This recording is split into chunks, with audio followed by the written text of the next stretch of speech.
This is Tinsley with Salty Abandon and a Salty Quickie. So I've been back for a little over a week, and I've been cleaning up the boat. I cleaned the stern from running the engine so much it gets black, so I cleaned off all of that off the stern. But in my trip, I see how much I need to clean up the railings and everything, and see this right here.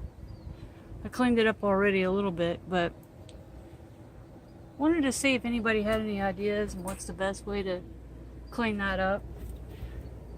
This is what I have available to me right now. This Never Dull.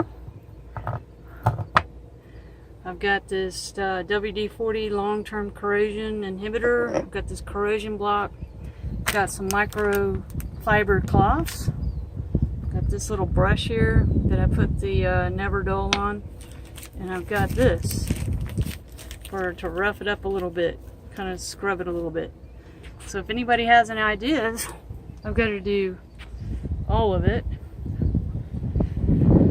So probably do it a little at a time. But I'd like to get it all cleaned up, looking good. See? Look at that. So anybody got any ideas? I'd love to hear them. Salty Abandon out.